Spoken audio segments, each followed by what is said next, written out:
Evelyn Vance opened her eyes and knew instantly that something had changed. The change wasn't in her hospital room, a suite outfitted with the kind of luxury she herself had approved for the VIP wing of her clinic empire. It was in the air she breathed, heavy yet fleeting, like the haze over a hidden marsh. It was in the muffled, cautious movements of the staff, who now acted faster, quieter, and with a strange, suppressed sympathy. But most of all, it was in the way Chief of Staff Dr. Marcus Hayes spoke to Paul Garrett just outside her door. Evelyn's own medical knowledge, acquired through running her hospital empire, told her there was no hope left. That was the change. The facade of medical possibility had finally fallen. Welcome to Betty's Stories. I share new life stories here every day, and I'd really appreciate it if you hit subscribe and liked my video. Now let's jump back into my story. I'm sure you'll love it if you keep listening till the end. She closed her eyelids to a narrow slit, an old business negotiation trick she'd used for decades when she wanted to hear what was being said while others believed her distracted or oblivious. The sedatives they claimed to administer numbed her body, but not her mind, which now functioned with the diamond-like clarity of something about to shatter. "Paul Garrett," Dr. Hayes said, his voice sounding tired and guarded. He was an excellent doctor, but he usually saw Evelyn not as a patient, but as his owner. Now he sounded human, almost broken. "I have to be honest. Evelyn's condition is critical. The liver failure is progressing despite everything we've tried. Her organs are failing one by one. We're doing everything possible. Maximum 3 days, maybe less. I am so sorry." Silence, a silence that roared in Evelyn's ears. It was the silence of a death sentence, signed by the biology of her own body, but delivered by another hand. Evelyn felt her heart still beating. 3 days. It meant the doctors were finally admitting what she'd been feeling since last week. Her body was failing. 49 years old, a massive empire of private hospitals, commercial properties in downtown Atlanta, bank accounts, assets, a life built through iron discipline, sleepless nights, and the hard lessons of a failed first life. And now, 3 days. She thought of the past 20 years. The first marriage ended. There were no children, just the business.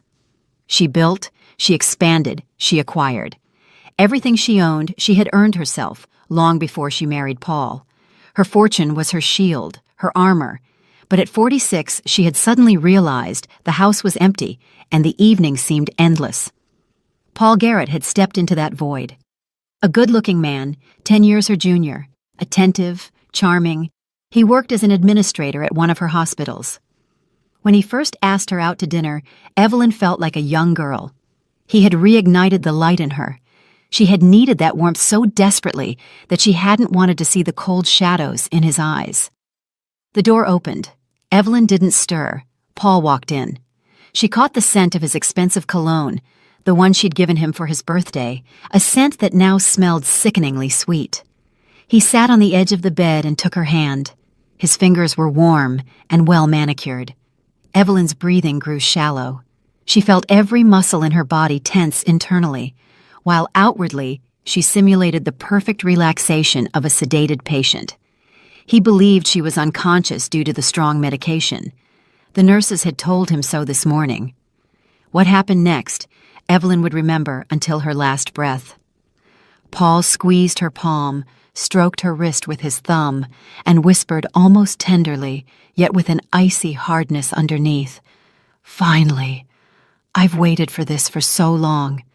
3 years of waiting, 3 years of patience. Waking up every morning to look at that cold, busy face, holding this hand, touching this body whose only worth was the money it controlled." Evelyn tensed inside, but her body did not betray her.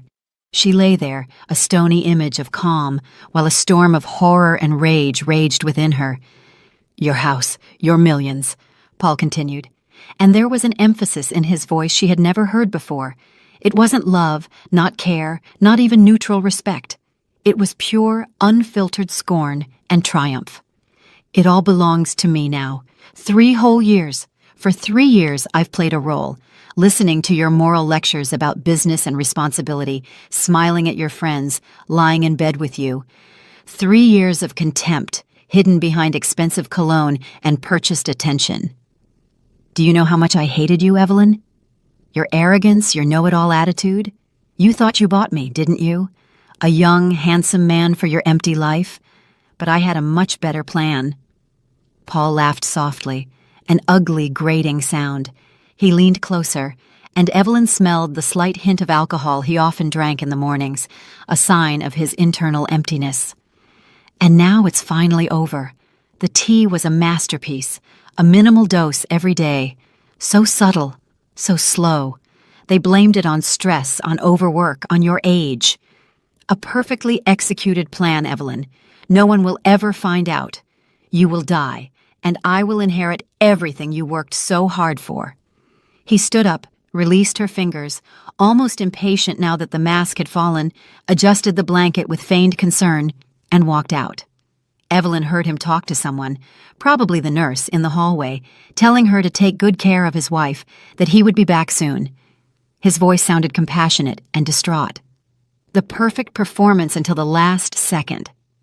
When the door closed, Evelyn opened her eyes. The ceiling blurred not from weakness, but from rage so hot it coursed through her body, because everything that had happened in the past few months suddenly clicked into a clear picture. The gradual deterioration of her health, first slight nausea, then weakness, dizziness. The doctors blamed it on stress and overwork. She had thought so herself. How stupid she was to trust him, the man who had presented himself as a rescue from loneliness. But 3 weeks ago, when the next episode happened right in her office, they brought her to the clinic. Her blood counts showed strange abnormalities. Evelyn, who mistrusted even her own doctors, secretly sent a blood sample to an outside lab in a different city, Charlotte. The result came 5 days ago, when she was already lying here. The toxicological analysis detected traces of a substance that shouldn't have been there, a rare drug used in palliative medicine to ease the suffering of the terminally ill. In small doses, it causes drowsiness. In large doses, it leads to liver failure and subsequent organ shutdown. Evelyn hadn't wanted to believe it then. She dismissed it as a lab error and requested a repeat. The second analysis confirmed it. And now, after Paul's words, there was no doubt. She was systematically poisoned, for months. The realization was a shock that turned her rage into cold, calculated determination. She would not die before she had taken everything from him, everything he had murdered her for. Evelyn tried to sit up, but her body would not obey. Her hands trembled. She lay there, staring at the ceiling, trying to formulate a plan. 3 days. If the doctors were right, she had 3 days left to put everything in order. She knew Paul, knew he was handsome, charming, and internally empty. But she thought a comfortable life would be enough for him.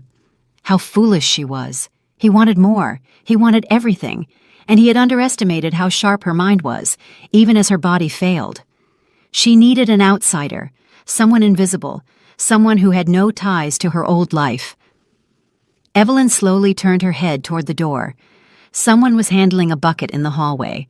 She heard water splashing, the scrape of a mop. She called out softly, "Girl?" Her voice was rough and much weaker than she intended. The noise stopped. After a few seconds, the door opened a crack, and a cleaning woman peered in. A young, petite black woman with dark hair clipped at the back of her head. Her face was plain, friendly, without makeup. Evelyn had seen her before. She wiped the floors in the hallway, changed the linens, emptied the commode. Hard, thankless work. Evelyn saw the fatigue deep in her eyes, but also a suppressed strength. This girl had been pushed into a corner by life.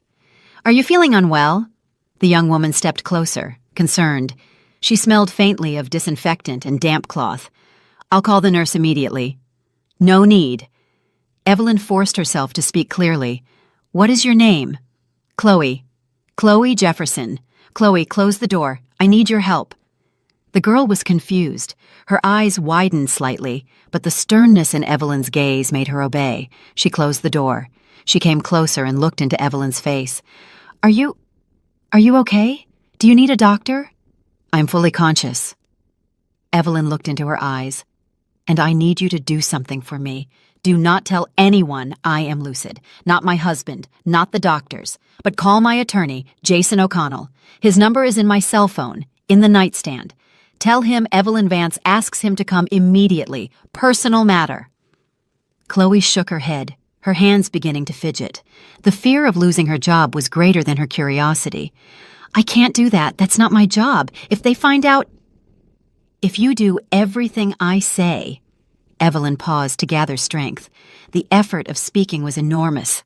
"You will receive enough money to never work as a cleaner again, never mop strange floors or empty commodes again. I mean it. I know you have debt, Chloe. I know you cared for your mother until her last breath and are bearing the costs of that care. This amount will pay off all that and more." The girl looked at her in disbelief, but something sparked in her eyes. Hope. Desperation. Evelyn saw that this girl was clinging to any straw. Chloe thought of the monthly payment for her deceased mother's nursing home that she still had to pay off, of the empty pantry in her small apartment. You're serious about this?" Her voice was barely a whisper. "Absolutely. But we have little time. Call O'Connell. Now." Chloe hurried to the nightstand and took out the phone. It was the latest model, heavy and cool in her hands. Her fingers trembled as she scrolled through the contacts. She found the name and pressed call. Evelyn heard long rings. Finally, someone picked up. "Mr. O'Connell, excuse me, I'm calling from the hospital. From Evelyn Vance. She asks you to come urgently." The lawyer asked something. Chloe swallowed. "Yes, she is conscious. She says it's a very urgent, personal matter." She sounded like she was reciting a secret oath. She handed the phone to Evelyn. Evelyn took it, barely holding on. "Jason, it's me," she said. Her voice was steady now. Her rage gave her the strength. "I need to draw up a new will today. Come immediately and bring a public notary with you, and not a word to anyone. I am being murdered, Jason. This is my last chance to secure my revenge." O'Connell was silent for a second on the other end. Then he answered briefly, his voice metallic. "I'm on my way. I'll be there in about an hour. I'll bring Tiffany and everything necessary." Evelyn gave the phone back to Chloe. "Thank you. Now just wait here and be quiet. When he arrives, stay as a witness. Do you understand?" "But why me? Why do you trust me?" Chloe was overwhelmed by the sudden intimacy and weight of the situation. Evelyn smiled weakly, an expression of cold pleasure on her pale face. "Because you are an outsider. You are not part of my circle. My husband cannot buy you or intimidate you. You are uninteresting to him. You have no loyalties he can break, and I need you exactly as you are. Pure, desperate, ready." Chloe sank into the chair by the wall, horrified by what was happening. The realization that she held a wealthy woman's life in her hands was overwhelming. Evelyn closed her eyes and gathered her strength. 1 hour. She had to hold on. Inside, she repeated Paul's hateful words. Those words were her fuel. The time passed agonizingly slowly. Dusk was settling outside. The October day was ending early. The hospital light shone cold and relentless. Chloe sat silently, occasionally glancing at Evelyn. She no longer saw Evelyn as her boss, but as a dying enigma who was opening the door to a new life for her. Exactly on the hour, the door opened and Jason O'Connell stepped in. A 54-year-old fit man in a suit whose eyes betrayed the sharpness of an experienced lawyer. He had been Evelyn's rock, and his expression was now serious, almost grim. He was followed by his assistant, Tiffany Morrow, 25 years old, with a tablet in her hand and an alert expression. O'Connell's first action was to scan Chloe by the wall with a quick, assessing glance. "Evelyn Vance." O'Connell approached the bed and looked at her face. "What's going on?" "Close the door," Evelyn commanded. "Sit down and listen carefully. I have no time for pleasantries or surprises."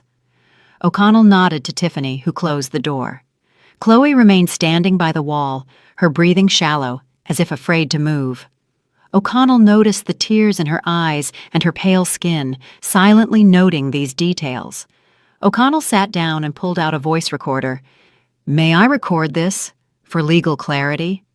"Yes, you may. I want every word documented." Evelyn told him briefly and clearly, but her voice was filled with cold anger about the test results, the toxic substance in her blood, and Paul's words half an hour ago. She spoke of Paul's triumphant look, of the moment she realized she wasn't sick, but being murdered. O'Connell listened without interrupting, but his face grew harder and harder. The news of the poisoning didn't completely surprise him, but Paul's open display of triumph did. "Do you have the analysis reports in your safe at home?" "Yes. The code is my mother's birthday. Get them and make copies. That is the evidence against him." "That is the basis for a criminal case," O'Connell said slowly, his voice deep. "But first, we must secure your will, or the entire estate will fall to your husband by law. Legal logic must precede human revenge." "That is exactly why I called you. I want to leave everything to this young woman." Evelyn indicated Chloe with a weak movement of her head. "Chloe Jefferson, and she will pay you generously for your services. We will include that in the will as well." O'Connell turned and scrutinized the cleaning woman. Chloe was deathly pale, but nodded in agreement. The thought of becoming a multimillionaire was too abstract, but the idea of denying Paul the inheritance began to produce a cold satisfaction in her. But why her? O'Connell's question was professional, but also personal. "Because she is here, because I trust her, and because I have no time for doubts. My entire estate is premarital property. I have no children. It is mine, and I can dispose of it as I wish. Draw up the will so that Paul cannot contest it. Secure it against every legal attack." O'Connell nodded, his thoughts racing. "We need a notary and a doctor to confirm your capacity to execute the will at the moment of signing. Without that, the will is vulnerable. Organize it today, immediately. I need an independent witness who gives Garrett no grounds for attack." "All right. Tiffany, call the on-call public notary and find an independent neurologist or psychiatrist from another hospital. They must come immediately. Ensure this doctor has no contact with Hayes." Tiffany went out and took out her phone. O'Connell turned to Chloe. His gaze was insistent. "Ma'am, do you understand what is happening?" Chloe nodded uncertainly. "Not entirely. It's terrifying. You will inherit the entire estate of Evelyn Vance. The house, the hospitals, properties, accounts. You will be a very rich woman, but you will also become a target for her husband. He will try to contest the will. Perhaps he will try to intimidate you or bribe you. Or worse. We are talking about a murderer here. Are you ready for that?" Chloe was silent. She took a deep breath, feeling the pounding in her temples. The possibility of never being hungry again was a powerful incentive. "Do I have to be?" "Yes, because we will do everything right legally, but psychologically it will be a war. He will not leave you alone. You must be steadfast, Chloe." Evelyn interjected, her voice now very weak. "Chloe, I am not asking you to be a saint. Once you have the money, do what you want with it. But I ask you one thing. See this poisoning through to the end so he goes to prison, so he doesn't kill anyone else, and reward generously everyone who helps you. Do you promise me?" The girl looked at Evelyn, tears in her eyes. It was the last request of a dying woman.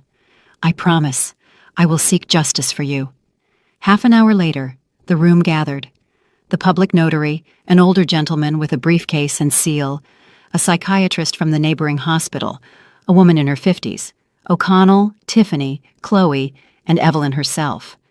The atmosphere in the room was tense, solemn, and shadowed by the anticipation of death. The notary looked at Evelyn with respect, witnessing how she was using her last hours to stage an act of revenge. The psychiatrist conducted a quick but thorough examination, asking questions. "What day is it? Where are you? What is the name of the President of the United States?" Evelyn answered clearly. The doctor noted on the form, after checking Evelyn's pupils and evaluating her response. "Patient is oriented in time, space, and to person. Consciousness is clear. Legally capable to execute a will. Signature, stamp." The final legal hurdle was cleared. The notary opened his laptop and began typing the text of the will. He read it aloud. I, Evelyn Vance, of sound mind and memory, bequeath my entire estate as it belongs to me on the day of my death to Chloe Jefferson." He looked up. "Ms. Vance, are you aware that you are disinheriting your husband?" "Yes, I am aware. That is my express wish." "Are you acting of your own free will, without coercion?" "Yes, I confirm." Evelyn's eyes fixed on the notary, dispelling any doubt about her resolve. The notary nodded and printed the form with a portable mini printer. O'Connell filmed the entire process with his cell phone camera. Evelyn signed with a trembling hand. The notary affixed his seal and attested to it. The witnesses were Tiffany and a nurse from a nearby department, whom O'Connell had brought in at the last minute to prevent any challenge. When everything was over, the notary placed the document in an envelope. "I will deposit it in the notary's office. Tomorrow morning, I will make certified copies. Everything is legal. There is no longer any legal point of attack." Evelyn nodded. Her strength was rapidly failing now. O'Connell leaned forward. "Ms. Vance, I will take care of the toxicology. I will request all analyses and engage the district attorney's office. Paul will be held accountable." "Thank you," she whispered. The word was a breath of air, but it carried the weight of a mission accomplished. Everyone left. Only Chloe remained. She stood by the bed, not knowing what to say. Her mouth was dry. "Go home," Evelyn said tiredly. "We'll see each other tomorrow, maybe. And remember what you promised." Chloe nodded and went out. Evelyn remained alone. She stared into the darkness outside the window and thought, 3 days, maybe less. But she had done it. She had robbed Paul of the thing he killed her for. That was the only thing that mattered now. She felt no pain, only a deep, cold calm. The revenge had given her more peace of mind than all her wealth. She died during the night, quietly, without torment. The nurses found her in the morning. When Paul learned of it, he burst into a loud, demonstrative display of tears in the hallway. The clinic staff, whom he had treated with arrogance for 3 years, comforted him. He thanked them, pressing his handkerchief, and triumphant sparks danced in his eyes. He thought he had won. The morning began with a phone call. Paul Garrett sat in Evelyn's office, which he now considered his own, flipping through documents, property deeds, bank statements, lease agreements. All this wealth now belonged to him. 3 years of waiting, 3 years of playing the loving husband. The result was now before him. He had already opened Evelyn's safe last night after the supposed triumph, found the analysis reports, but dismissed them as nonsense. He had thoroughly checked Evelyn's premarital asset status. Flawless. No community property. He was the sole heir. He leaned back in the leather armchair and stretched. The smell of Evelyn's perfume, still lingering in the air, no longer bothered him. It was the scent of his victory. Outside was a clear October day. The leaves on the trees shone yellow and orange. Beautiful. Paul smiled. Life was settling into place. His phone vibrated. Victoria Shaw, his mistress, the pharmacist he had bribed, who had procured the rare drug for him. She was cold, pragmatic, and the only person who shared his contempt for Evelyn. He answered, "Yes, my dear. How is it going?" His mistress's voice sounded cautious. "Great. She died last night. Quietly, without witnesses. The doctor said liver failure. No questions. Everything is safe." "Absolutely. I calculated everything. The dose was minimal, spread over months. The drug breaks down quickly. There are hardly any traces left. Even if someone checks, they won't find anything. I'm a genius, Victoria. Who looks for murder when someone dies of organ failure at 49? Victoria was silent. She wasn't as certain of victory as he was. And the will? What will? She didn't draw one up, I checked. The entire estate is from before the marriage. No children. So I inherit as the husband. The law is on my side. He radiated self-satisfaction. I hope you're right. Paul, don't wait too long. Take care of the formalities and then let's disappear. Vivi, don't be nervous. In 6 months, I'll have everything sorted. Sell the hospitals and properties and we'll move away. Anywhere you want, overseas. The money is enough for several lifetimes. We'll open a clinic in the Caribbean, but just for ourselves. Victoria sighed. Good. Just be careful. Take it slow. Play the mourner. People need to believe you are devastated. I am a professional, Paul sneered. Don't lecture me. I played the role of my life for 3 years. He hung up and went to the cabinet where Evelyn kept her collected cognac. He poured himself a glass, sipped it. Excellent. Everything in this house was excellent. And now it belonged to him. He felt like a king who had reclaimed his throne. There was a hard knock at the door. The housekeeper, an older woman with red eyes, entered. She had served Evelyn for 20 years and always looked at Paul with suspicion. Mr. Garrett, the attorney is here for you. Jason O'Connell. He's not alone. Paul frowned. O'Connell. That man had always been too smart and too observant. Evelyn had entrusted him with all legal matters. What did he want? Was he coming to settle his fees? Let him in. O'Connell appeared in the office, elegantly dressed in a suit and with a serious face. His gaze was hard and judgmental. He didn't offer his hand in greeting, just nodded. Mr. Garrett, my condolences. Thank you. Paul put on a grieving grimace. This is a tragedy. I am devastated. He gestured to the cognac. Would you like a drink to calm your nerves? No, thank you. I need to discuss some legal matters with you. It cannot wait. I'm listening. Please, have a seat. O'Connell sat down without being asked and pulled out a file. The file looked thin, but its contents already seemed ominous to Paul. Evelyn Vance left a will. Paul tensed up. Really? He had checked the safe. Had Evelyn outwitted him? A cold wave crawled up his spine. When? When did she manage that? That's impossible. She was unconscious. The entire estate that belonged to her at the time of her death has been bequeathed to another person. A pause. Paul needed a moment to grasp the meaning. The air in the room seemed to freeze. The realization hit him like a sledgehammer. He had killed for nothing. You mean, I am not the heir according to the will? His voice was suddenly thin. Ms. Vance disposed of her property differently. It was her legal right.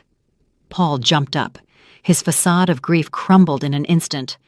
That's impossible. She was in a coma. When did she manage that? He almost screamed.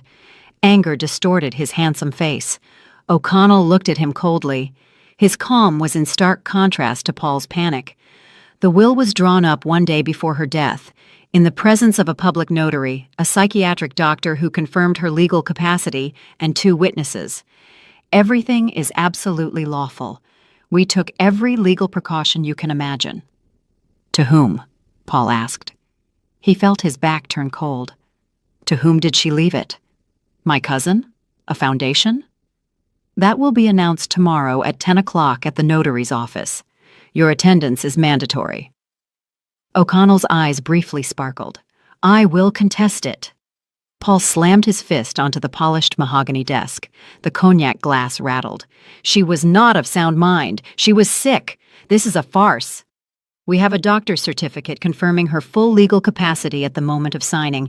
There is a video recording and the statements of the notary. She was mentally lucid, Mr. Garrett. O'Connell stood up. I advise you to prepare yourself morally and hire your own attorney. The will is a fortress. He left without saying goodbye. Paul remained alone, breathing heavily. A will. How dare she? How had she managed it? He grabbed the phone and dialed Victoria's number. We have a problem. A huge problem. Evelyn tricked us. The next morning, Paul appeared at the notary's office. He had barely slept. Victoria Shaw accompanied him. He introduced her as a family friend supporting him in this difficult hour. She wore a dark suit and nervously looked around. The notary, the same older gentleman, received them in his office. O'Connell and his assistant, Tiffany Morrow, were already seated there.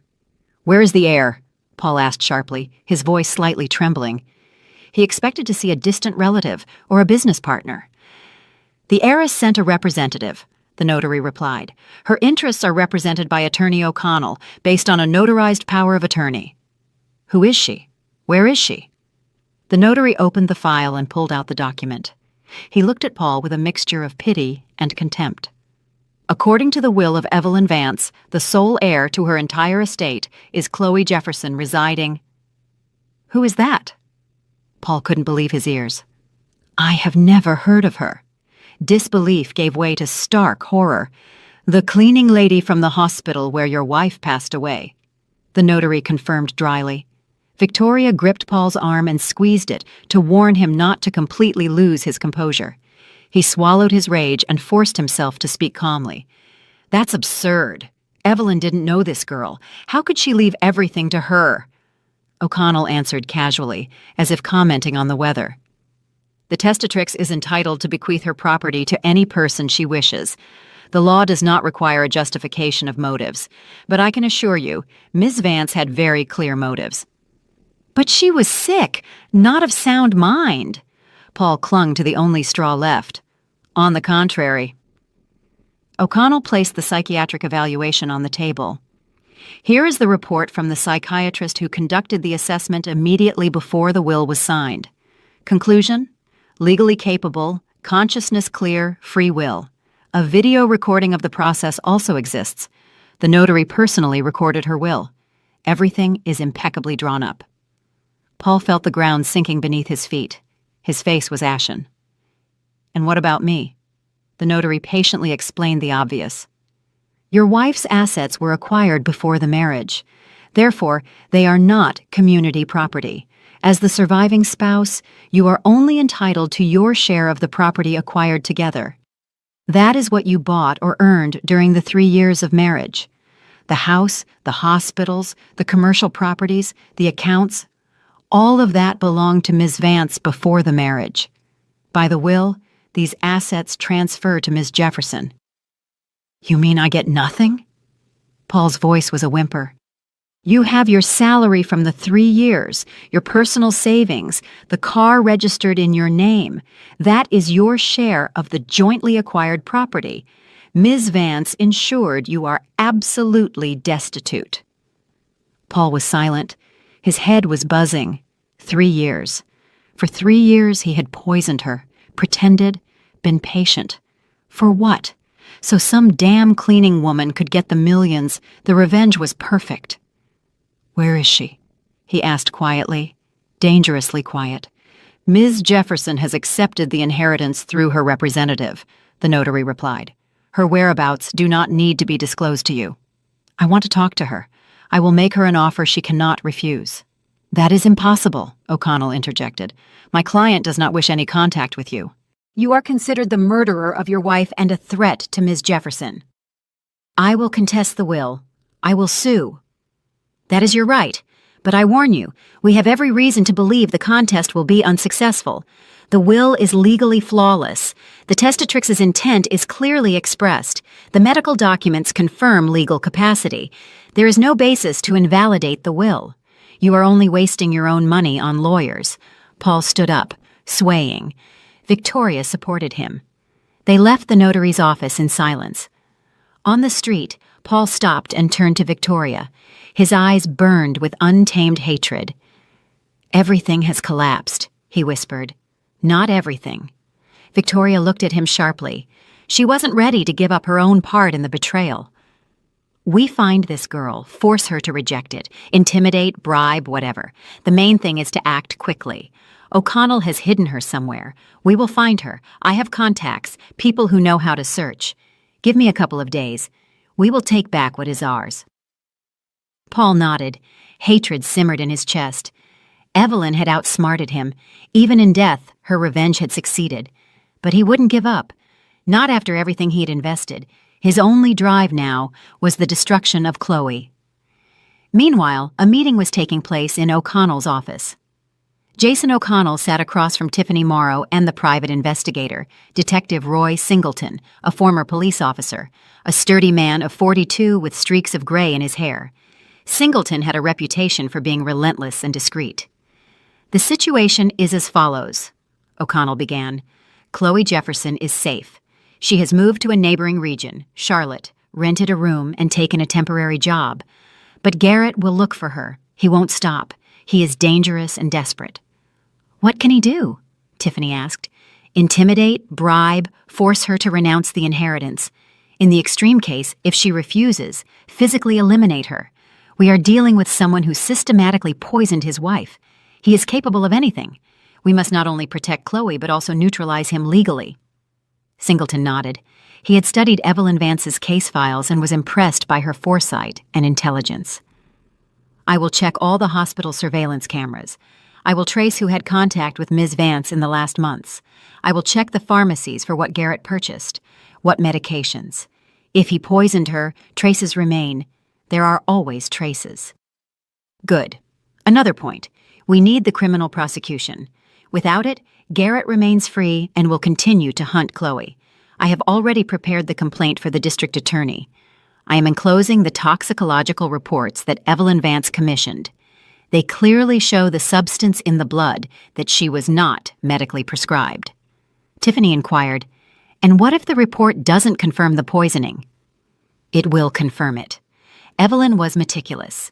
She sent samples to 2 independent labs. The results are identical. Furthermore, she documented the deterioration of her condition by date, keeping a diary of symptoms. All of these are circumstantial but weighty evidence. She documented her own murder case. Who are we giving the case to? District Attorney David Chen. He is a professional. He doesn't take bribes. If anyone will bring it to trial, it's him. He loves cases based on calculation. Singleton stood up. I'll start working. I'll deliver the first results tomorrow. I'll focus on the pharmacies and the camera footage first. He left. O'Connell turned to Tiffany. Contact Chloe. Tell her everything is going according to plan. She should stay calm, not show herself. If anything happens, she should call me immediately. I want her to feel safe but not become negligent. Understood. And one more thing. Request all documents from Ms. Vance. Contracts, deeds, statements. I want to be sure that every asset is legally protected. Garrett will try to find loopholes. We close them in advance. Evelyn's will must be untouchable. Tiffany nodded and went out. O'Connell remained alone. He opened the safe, took out a copy of the will, and read it again. Everything was right. Every word, every comma. Evelyn Vance was a smart woman. Even in death, she had thought of every detail. He remembered their last conversation in the hospital room, how calmly she looked at him, without fear. Jason, I know I'm dying, but I want him to get nothing. Not a single cent. He must understand that he killed me for nothing. His triumph must become his greatest defeat. Ms. Vance, are you sure you want to give everything to Ms. Jefferson? You barely know her.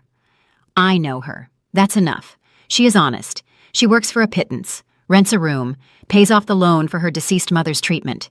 You can't buy people like that. You can entrust revenge to people like that. Revenge? Yes. I want Paul to go to prison, to be convicted of my murder.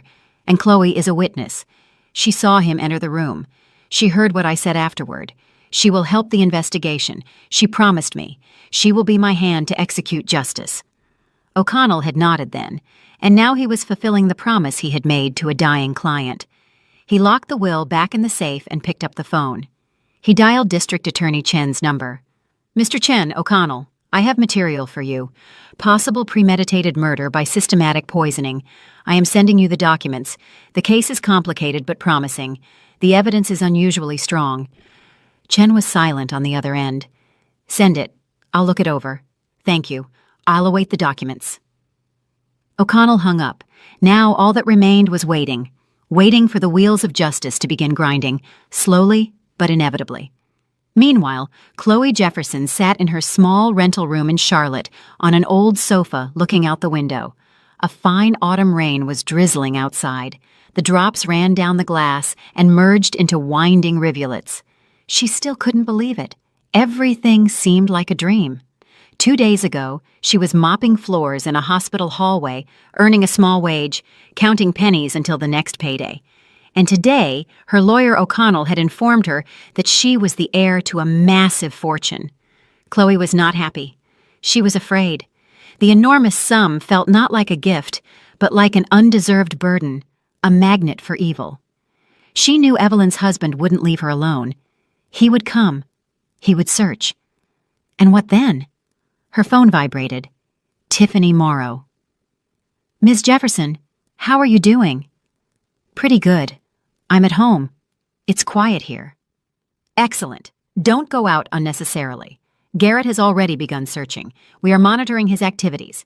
He doesn't know where you are yet, but be careful. Stay in the shadows." "All right, I understand." "One more thing. Soon the district attorney will want to call you for a statement about what you saw in the hospital, what Ms. Vance said. Be ready. Your testimony is crucial." "I'm ready. I promised her. I'm not afraid of testifying, just of him." "Very good. Hang in there." Chloe hung up.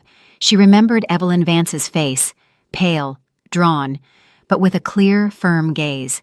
She remembered her last words. "See this poisoning through to the end, so he goes to prison." She would see it through, whatever happened, because Evelyn had given her a chance, the chance for a different life, and Chloe wouldn't disappoint her. The revenge wasn't hers, but the justice she owed Evelyn was her new purpose in life. Dusk was breaking outside. Somewhere in another city, Paul Garrett was gathering information, making plans, preparing to strike. And here, in the quiet room, the girl who was nobody yesterday was preparing for her defense. The game had begun, and the stakes were too high to lose. District Attorney David Chen sat in his office at the Homicide Division headquarters, studying the documents submitted by Attorney O'Connell. The folder was thick. Medical reports, toxicological analyses from 2 independent labs, excerpts from the medical history, the personal diary of the deceased Evelyn Vance, in which she recorded the symptoms by date. Chen was an experienced investigator with a reputation for being meticulous and incorruptible. He didn't like sensational cases, but when he took one on, he saw it through. Now he was reading the toxicology report for the 3rd time. Everything added up. Traces of a drug used in palliative medicine to alleviate the suffering of the terminally ill were found in Ms. Vance's blood. In high doses, it is fatal. The substance was rare, strictly prescription only. Ms. Vance did not have an oncological illness. Where did it come from? Chen picked up the phone and called O'Connell. "Mr. O'Connell, I received the documents. One question. Were there any reasons for Ms. Vance to take this medication?" "None." Her treating physician confirmed he had not prescribed anything of the sort. Furthermore, Evelyn Vance herself became suspicious and secretly submitted samples to an external lab. The results will shock you, but they are credible. "I see. Who had access to her food and medication?" "Primarily the husband, Paul Garrett. They lived together. He prepared her tea, brought her pills. The housekeeper came 3 times a week, but has been under observation for 20 years. Absolutely trustworthy. The other contacts were episodic. The husband's motive is the inheritance. Ms. Vance owned a chain of hospitals, commercial properties, and large accounts, all acquired before the marriage. She had no children. Had she died without a will, Garrett would have inherited everything as the sole legal heir. But she left a will. Yes. One day before her death, in favor of an external person, the cleaning lady Chloe Jefferson. Garrett was left destitute. That was Evelyn's final move. Interesting. So he had motive, means, and opportunity. The classic triad. This is a clear case, albeit a cynical one. Exactly. Furthermore, there is a witness. Chloe Jefferson heard Ms. Vance tell me about her suspicion. She is ready to testify. She is now in a safe location. Garrett is actively looking for her, trying to intimidate her, to force her to renounce the inheritance. I fear for her life. Chen frowned. Good. I am opening an investigation into suspicion of homicide under the first-degree murder statute. I will order the exhumation and a new forensic medical examination. If the poisoning is confirmed, Garrett will face a high sentence. Thank you, Mr. Chen. I knew you were the right person for this case. You're welcome. I'm just doing my job. Chen hung up and began drafting the order to open the investigation. Tedious work lay ahead, but he liked such cases. When everything fits together into a clear picture, when the perpetrator believes they have escaped retribution and then realizes the net is closing in. 2 days later, the district attorney received court approval for the exhumation of Evelyn Vance's body. The procedure took place privately. Samples were sent for examination to a leading forensic center in Quantico, Virginia. While the experts worked, Chen began collecting circumstantial evidence. He instructed his assistants to analyze the surveillance camera footage from pharmacies in the area where Ms. Vance lived. The task was simple: to find out if Garrett had purchased the drug in question. The result came after 1 week. In a recording from one of the private pharmacies, Paul Garrett was clearly visible. He approached the counter, spoke with the pharmacist, gave money, and received a package. The date was 2 months before Ms. Vance's death. Chen called the pharmacist in for questioning. A nervous, frightened woman in her 50s. "Do you remember this man?" The district attorney showed a photo of Garrett. Yes, I remember. He came several times. He bought the palliative therapy medication. He said his mother had cancer. The doctors had allowed him to administer it at home so she wouldn't suffer." The pharmacist lowered her gaze. The lie was clearly painful for her. "Did you have a prescription?" The pharmacist turned pale. "No, he said he lost the prescription. He offered to pay more. I agreed. I needed the money. It was a mistake, I know." "How often did he buy it?" 4 or 5 times. I don't know exactly." Chen nodded. "Do you realize that you violated the law? The sale of prescription drugs without a prescription. And if this drug was used to kill someone, you are an accessory." The woman wept.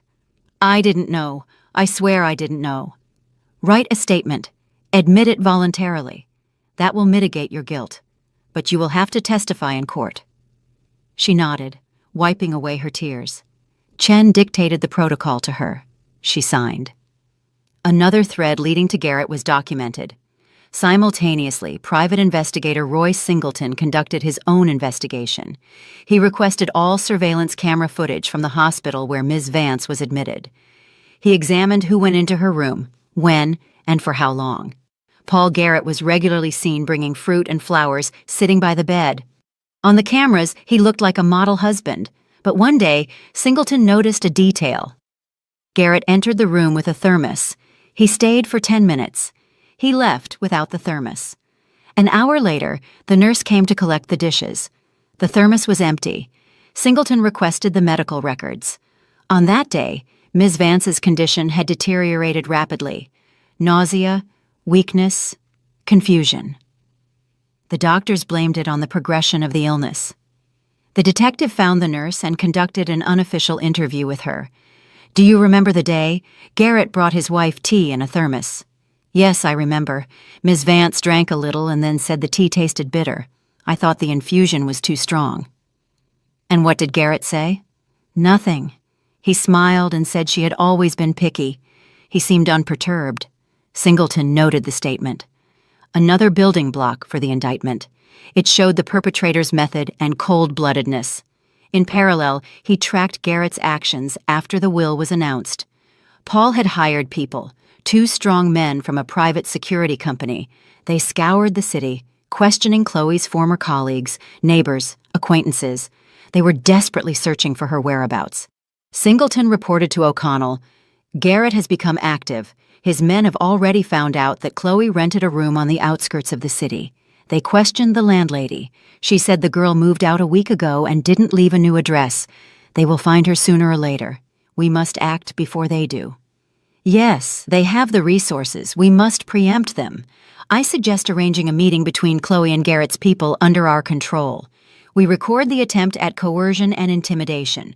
That will be the basis for another criminal case. Coercion to execute a transaction, threats. We use his greed as a trap." O'Connell thought about it. Risky, but a viable option. "I'll talk to Chloe. She must understand the risk." He contacted Chloe Jefferson and explained the plan. The girl did not agree immediately. She was afraid. She trembled on the phone. "I can't do this, Mr. O'Connell. He's a killer. He wants to kill me." But O'Connell convinced her. "Chloe, they will find you anyway. It is better that it happens on our terms. And he will be convinced that you agree to hand over the estate to him. We will be nearby. The police will be nearby. Nothing will happen to you. And Garrett will be driven even further into a corner. Think of Ms. Vance's wish." "Fine," she said quietly. "I'll do it. For Evelyn." Singleton arranged an information leak. Through an acquaintance at the security company, he passed on a hint to Garrett's men that Chloe was working in a small private lab in the neighboring city of Charlotte. The information reached Paul 2 days later.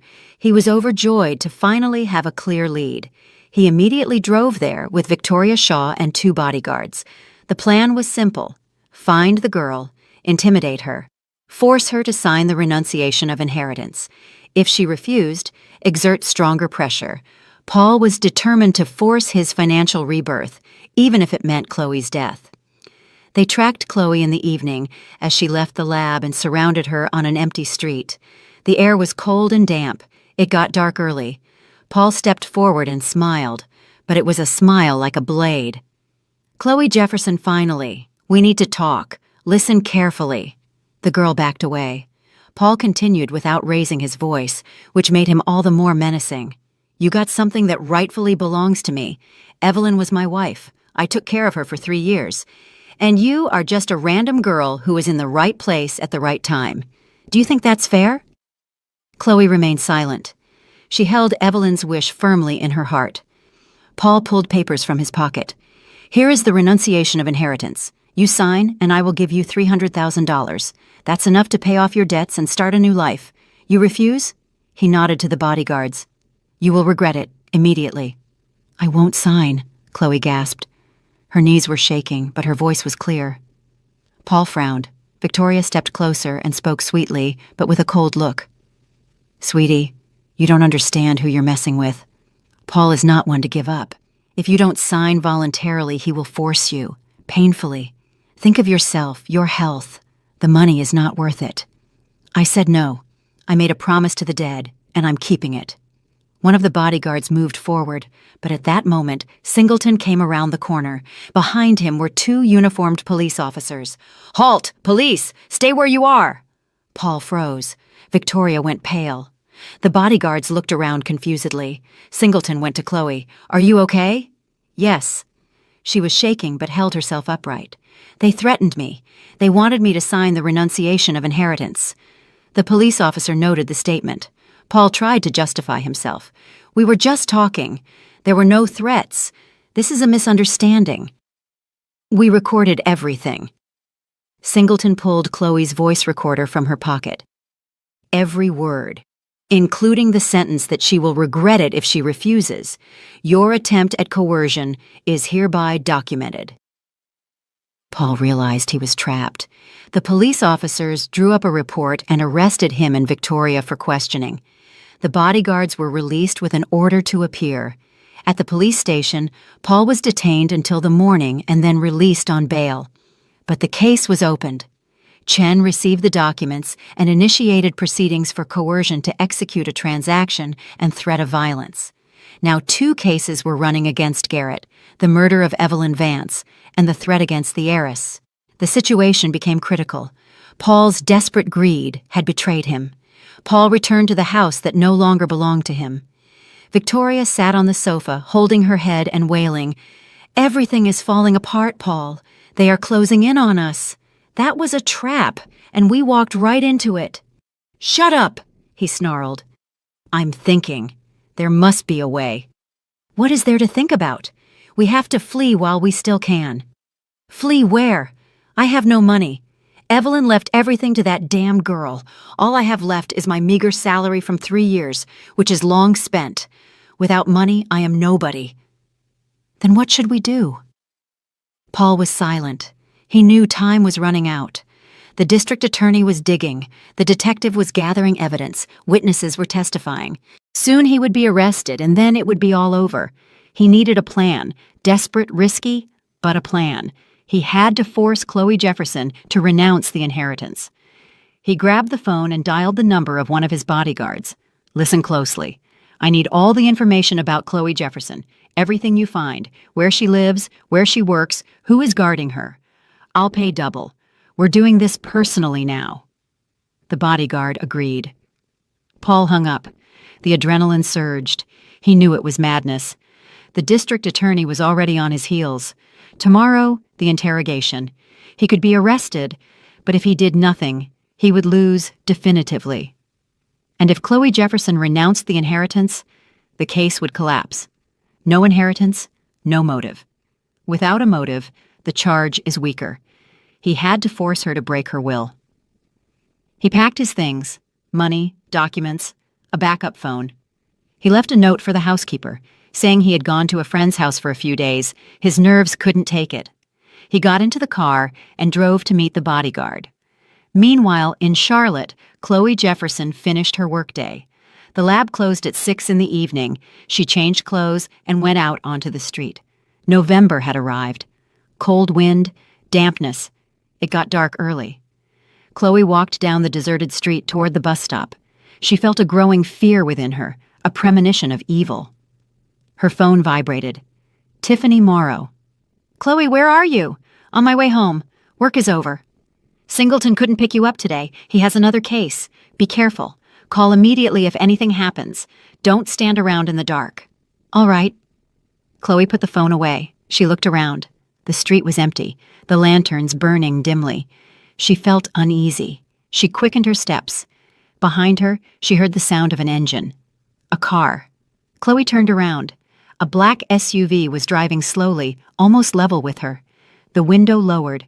An unknown man was at the wheel. In the back seat, Paul Garrett. His face was a cold mask of rage and desperation. "Chloe Jefferson, get in. We need to talk. This time there are no lawyers." "No." She backed away. The SUV stopped. The doors flew open. Two powerful men in dark clothes jumped out. One grabbed Chloe by the arm, the other covered her mouth. She tried to break free, but her strength was insufficient. She was shoved into the car and squeezed between the bodyguards. The SUV drove off. Paul turned to her. "Too bad you're so uncooperative, Chloe. We could have agreed peacefully, but now it has to be different. This is your last mistake." She remained silent, almost suffocating with fear. The scent of Paul Garrett's expensive cologne was now mixed with the stench of fear. The car drove out of the city, turned onto a dirt road, and stopped at an abandoned hangar. The place was the definition of desolation. Paul got out and nodded to the bodyguards. "Get her out, quick and quiet." Chloe was dragged out of the car and brought to the hangar. Inside, it was cold and dark. It smelled of dampness and rust. The silence of the night was broken only by the wind whistling through the broken window panes. Paul turned on his phone's flashlight and illuminated her face. "Listen carefully. You have two options. The first, you sign the renunciation of inheritance right here, right now. I'll take you back, give you $300,000, and we part as friends. The second option..." He paused dramatically. "You will never be found." Chloe trembled.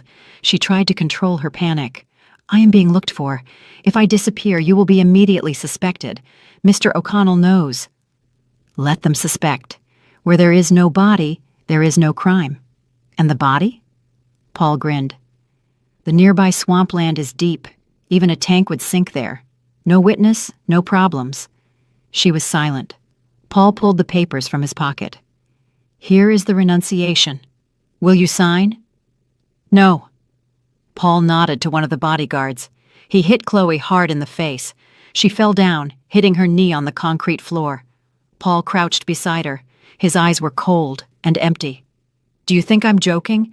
I killed Evelyn. Slowly, methodically. I mixed poison into her tea for 3 months. I watched her waste away, and I didn't care. Do you think I will treat you differently?" Chloe lifted her head and looked him in the eyes. Blood ran from her split lip. But at that moment, fear gave way to anger and a clear sense of obligation to Evelyn. "You are a murderer, and they will put you in prison, sooner or later. Evelyn made sure of that." Paul stood up and kicked her hard in the stomach. She doubled over in pain. He crouched down again. "I ask you one last time. Will you sign?" The Miria of the German original, the desperate one indebted to the dead woman's revenge, was silent. Paul straightened up and nodded to the bodyguards. "Get the car ready. We'll take her to the swamp. We'll take care of it there. It's her own fault." At that moment, sirens blared outside. Loud, piercing, they broke the silence of the hangar. Paul froze. The bodyguards rushed to the door, but police officers with drawn weapons were already storming into the hangar. "Stop! Police! Hands up!" Paul tried to flee, but was immediately overpowered and handcuffed. The bodyguards were also arrested. Singleton came in next, went to Chloe, and helped her stand up. His face was concerned. "Are you okay? Are you alive?" "Yes," she croaked. The pain was real, but the relief was overwhelming. "Well done. Hold on. An ambulance is on the way. You made him reveal himself." Paul was led out of the hangar and put into the police car. He looked at Chloe with pure hatred. She stood there, leaning on Singleton, and felt for the first time in a long time, everything will be all right. Justice had triumphed. Singleton explained to her later in the hospital, after the doctors had tended to her wounds. "We were monitoring Garrett's phone. When he left the city, we knew he was planning something. We contacted the local police and coordinated the measures. We got there in time." "Thank you." Chloe held an ice pack to her split lip. "If you hadn't been there, don't think about it.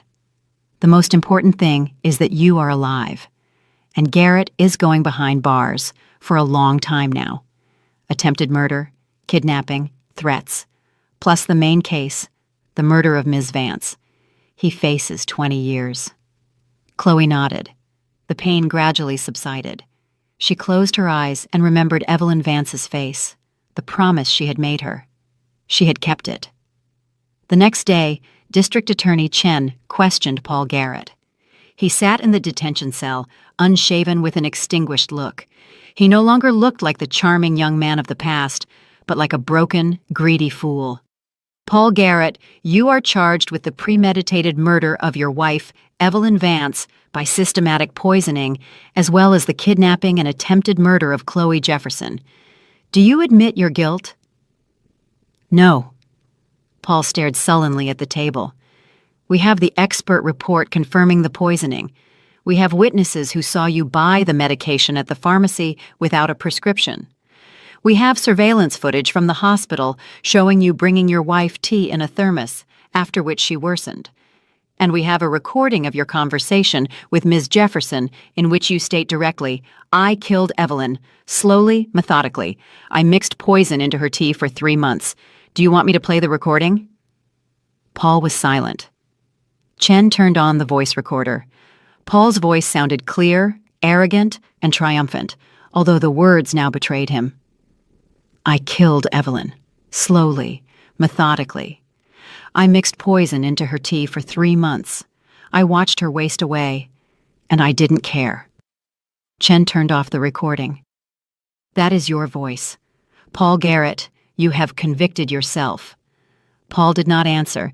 Chen continued, "We also have the statement from Ms. Jefferson, whom you kidnapped, beat, and threatened with death if she did not renounce the inheritance. Injuries were found on her body. Your bodyguards have already testified and confirmed that they acted on your command. Paul Garrett, you have maneuvered yourself into a corner. The only thing that can help you is a full confession." Paul lifted his head. "I want a lawyer." "You're right.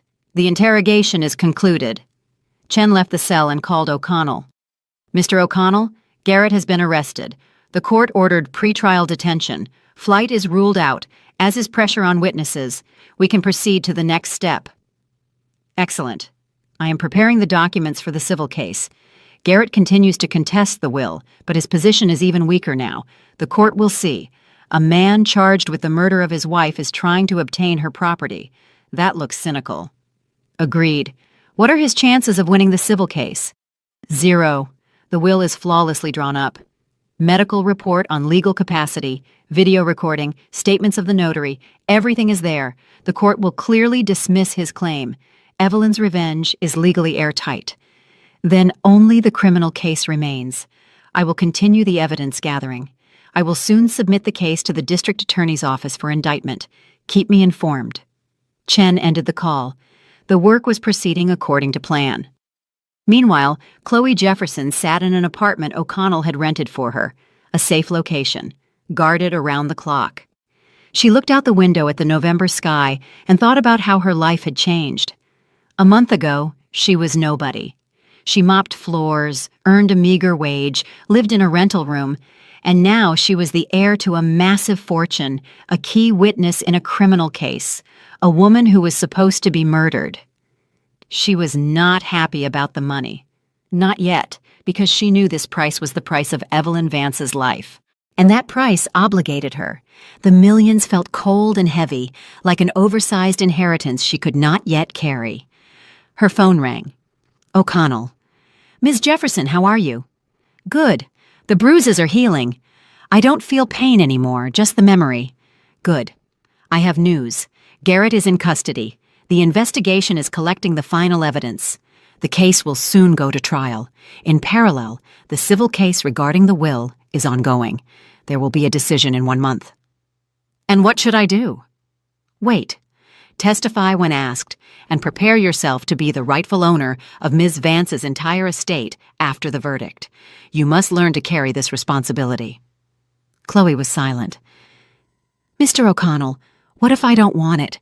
What if I don't want all this? The money, the houses, the hospitals? I am afraid. I don't know how to handle it. It exceeds my imagination." O'Connell sighed. He understood her internal struggle. "Chloe, Evelyn didn't choose you by chance. She saw something in you that others didn't. Honesty, perhaps, or simply goodness. She wanted you to have a chance. Don't reject it. Take the money, build your life. But remember, you promised her to see this through to the end, and you will keep your promise. This fortune is your tool for a better life, not your shackles." "I remember. I will do it." "That's good. Hang in there. It will be over soon." Chloe hung up and looked at the photo of Evelyn Vance that O'Connell had given her. A middle-aged woman with a smart face and a firm gaze. She had lived a hard life, built a business, lost love, and was then betrayed and murdered. Chloe said softly into the void, "I will see this through. I promise. I will complete your victory over Paul." In prison, Paul Garrett lay on his cot, staring at the ceiling. Life had collapsed. Everything he had built in 3 years fell apart in 1 month. Evelyn had defeated him, even after her death. He remembered her last days, how she lay in the hospital room, pale, weak, how he whispered to her, assuming she was unconscious, how he rejoiced. But she had heard everything, understood everything, and launched a counterattack from which he would never recover. Paul closed his eyes. The cell was cold and stuffy at the same time. Water dripped somewhere. His cellmate was snoring. Life went on, but for him it had stopped. He remembered Victoria. She had left when she sensed the danger. Smart woman, she was always smarter than him. She had used him just as he had used Evelyn. The realization that he had only been a tool in the hands of both women was humiliating. Paul turned to the wall. Tomorrow, another interrogation, then the court, then the sentence. 20 years, maybe more. He would never experience freedom again. 20 years at his age, that was a death sentence. He smiled bitterly. Evelyn knew what she was doing. She had spared his life but taken everything he had lived for. That was worse than death. She had taken his soul by denying him his greed. Footsteps were heard outside. The guards were bringing someone new in. The door of the next cell slammed shut. Paul didn't move. He didn't care. Evelyn had won, and that victory was absolute. 6 months passed. Spring came unexpectedly quickly. The city was filled with the scent of fresh greenery.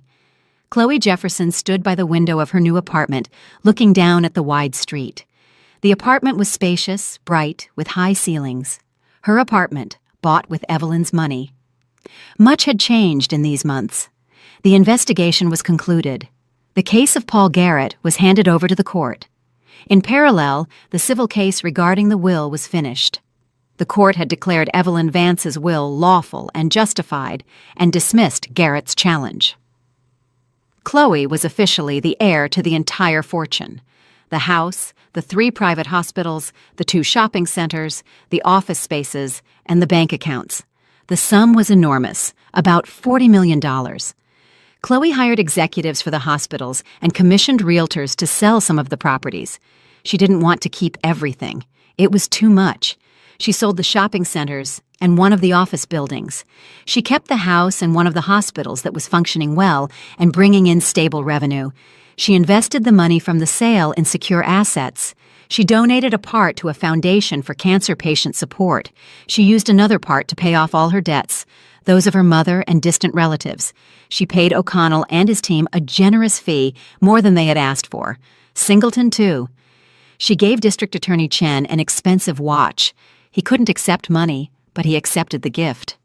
"Thank you," Chen said, shaking her hand. "Not everyone stands up to such pressure. You are a remarkable woman. You carried out the task of justice with flying colors." "I only kept my promise. That was my duty." "That is worth a lot," Chloe smiled. Chen left, and she remained alone in O'Connell's office. Jason O'Connell poured her a cup of tea and sat across from her. "What now, Miss Jefferson?" "I don't know. I want to live in peace without fear, without persecution. I want to go to college, to train as a psychologist. Now I have the opportunity. I want to understand what drives people, both greed and goodness." "That is right. Evelyn would have wanted you to be happy, to rebuild your life." "I will try. I owe her that." O'Connell nodded. "If you need anything, reach out to me. I will always help."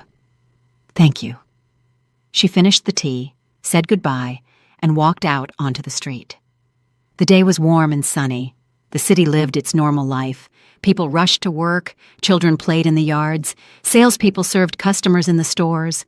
Chloe was now part of this normal world, no longer the invisible cleaning woman. Chloe got into a taxi and gave the address.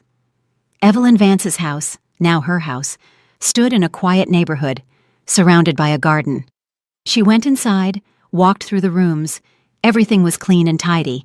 The housekeeper had retired, but came once a week to air out and clean. Chloe went upstairs to Evelyn's bedroom. The room was spacious and bright. A photo stood on the nightstand. Evelyn in her younger years, beautiful, self-assured. Chloe took the house keys from her pocket and placed them next to the photo on the nightstand. She said softly, "Ms. Vance, I did everything you asked of me. Paul is convicted. He got 22 years.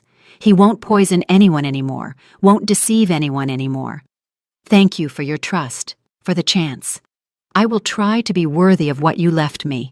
This inheritance is my second chance." She stood there silently, then left the room, went downstairs to the living room, sat in the armchair by the fireplace, and closed her eyes. It was over. Paul was behind bars. Victoria, too. The inheritance was settled, the debts paid. Life was beginning anew. Chloe remembered the day in the hospital room when Evelyn had called her. She remembered her words. "If you do everything I say, you will never work as a cleaner again." At the time, it seemed like the delusion of a sick person. Now, it was reality. She opened her eyes and looked at the fireplace. Life had given her a chance. Evelyn had given her a chance, and she would not waste it. She would use this money to do good and fulfill herself. She kept the house, but rarely lived there. Most of the time, she was in the apartment downtown. The hospital was turning a profit. The executives worked honestly. Chloe monitored the finances, but did not interfere with the operational management. She knew she still had a lot to learn. Chloe often thought of Paul. Had she forgiven him? No, but she also felt no hatred, only indifference. Paul was the past, along with the life where she mopped floors and lived on the poverty line. In the autumn, Chloe enrolled in college for psychology. She wanted to study the depths of human nature to understand how mistrust and greed could arise in a man like Paul. And at the same time, she returned to Evelyn's house. She walked through the rooms, stopping by the bedroom. She entered, sat on the edge of the bed, and looked at the photo. "Miss Vance, a year has passed. I made it. I learned to live with this inheritance, didn't waste it, didn't go crazy with money. Paul is incarcerated, serving his sentence. Victoria, too. Everything as you wanted. Thank you for your trust, for the chance. Your revenge was my rebirth." She stood up, left the room, and closed the door quietly and carefully. Life went on. Without revenge, without hatred, just life. And that was the best thing Chloe could do. Live with dignity and honesty in memory of the woman who had given her everything. Evelyn Vance had won, not through violence or malice, but through intelligence, calculation, and the belief in the existence of justice. Paul had paid for every dose of poison, for every lie, for every second he watched his wife die. And Chloe had been given a chance, and she used that chance right. I'm really glad you're here and that I could share my story with you. If you liked it, show me by liking the video and subscribing to my channel. Let's see how many of us there are. Write in the comments which city you're watching from and what time it is. I'm so curious to know where all you wonderful people are tuning in from. If you want to support me a little extra, you can also send a small donation. I share new life stories for you every single day.